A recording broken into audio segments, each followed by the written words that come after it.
Situasi geopolitik kawasan Timur Tengah kian memanas. Hal ini terjadi setelah Amerika Serikat dan Israel menyerang Iran.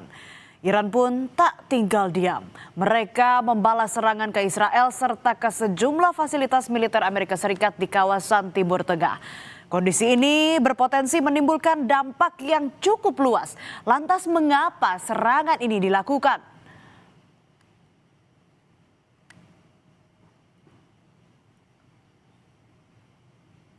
Militer Israel merilis video serangan ke markas besar Iran di Teheran.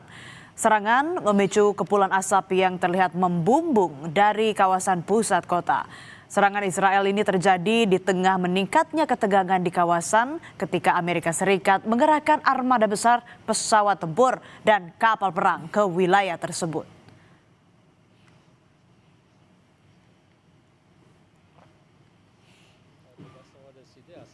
Iran pun porak-poranda dihantam rudal Israel. Bangunan ini runtuh usai diserang rudal Amerika Serikat dan Israel. Korps Garda Revolusi Iran melaporkan gelombang pertama serangan rudal dan drone Israel yang meluas.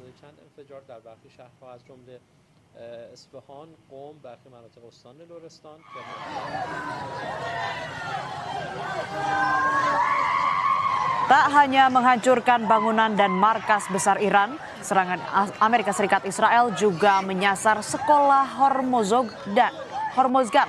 Akibat serangan tersebut, saudara 40 orang dilaporkan tewas.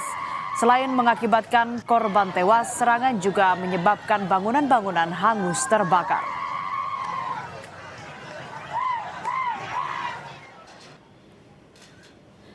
Pemimpin tertinggi Iran, Ayatollah Ali Khamenei, tewas akibat serangan Israel dan Amerika. Kematian pemimpin tertinggi Iran ini diumumkan oleh televisi nasional Iran pada Minggu pagi 1 Maret 2026. Selain pemimpin tertinggi Iran Ayatollah Ali Khamenei, 7 pejabat tinggi Iran lain juga tewas akibat serangan ini. Kota Teheran jadi lautan manusia usai kematian Ayatollah Ali Khamenei. Mendapat kabar pemimpin tertinggi mereka tewas dalam serangan Israel dan Amerika, warga Iran berkabung nasional. Televisi pemerintah Iran mengumumkan masa berkabung nasional selama 40 hari dan 7 hari sebagai libur nasional. Dalam rapat darurat Dewan Keamanan PBB, Duta Besar Iran untuk PBB Amir Said Irvani menuduh Amerika Serikat melakukan agresi kriminal dan melanggar hukum internasional dalam serangan gabungan Amerika Serikat dan Israel terhadap Iran. For the second time in the midst of the negotiation, the United States betrayed diplomacy and resorted to force and launched an attack against my country in blatant violation of Charter of the United Nations, presently interfering in Iran's internal affairs. They are even calling on the people to riot against their own government. Furthermore, the Islamic Republic of Iran has repeatedly affirmed its commitment to diplomacy and negotiation. However, it will never submit to pressure, coercion, or force. Diplomacy has rules and principles. It cannot coexist with aggression. Iran mengambil langkah menutup Selat Hormuz yang merupakan jalur transit minyak global yang vital. Penutupan Selat Hormuz dilakukan pada Sabtu 28 Februari sebagai aksi balasan Iran terhadap serangan militer gabungan Amerika Serikat Israel. Selat Hormuz merupakan jalur strategis perdagangan global yang menjadi pintu keluar masuk utama minyak hingga gas alam cair dan kawasan Teluk. Dikutip dari Al Jazeera, video menunjukkan sebuah kapal tanker minyak berbendera Palau terbakar setelah melanggar perintah tak melintasi Selat Hormuz. Kapal tersebut kemudian tenggelam usai ditembak militer Iran karena nekat melintasi Selat Hormuz di tengah meningkatnya ketegangan Amerika Israel ke Iran. Setidaknya 3 kapal telah terkena di area tersebut.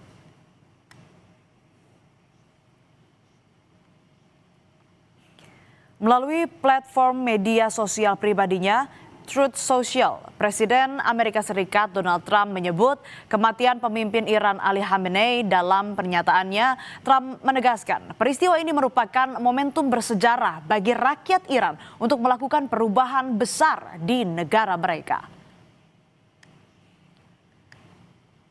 Pihak Gedung Putih merilis foto-foto saat Presiden Amerika Serikat Donald Trump tengah memimpin operasi penyerangan ke Iran pada Sabtu sore waktu setempat. Dalam foto itu, Trump bersama Sekretaris Luar Negeri Amerika Serikat Marco Rubio dan Direktur CIA John Ratcliffe tengah memantau langsung dari Mar-a-Lago di Florida, Amerika Serikat. Sementara Wakil Presiden Amerika Serikat memantau dari Gedung Putih.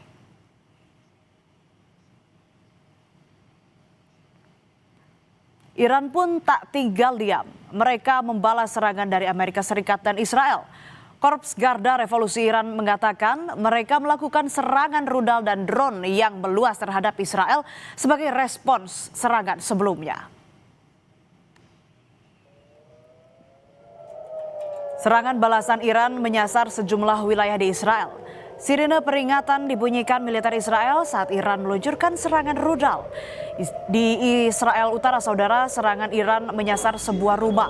Sementara Israel Tengah, serangan Iran menyasar sinagoge di Beit Shemesh.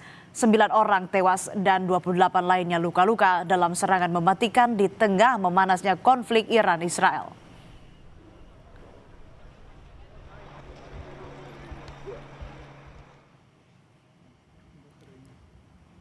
Selain itu, Iran juga menyerang markas Komando Armada Amerika Serikat kelima, yakni di kota Al-Manama, Bahrain. Markas Komando Amerika Serikat di Bahrain ini berperan mengamankan jalur pelayaran di sekitar Timur Tengah yang kaya minyak.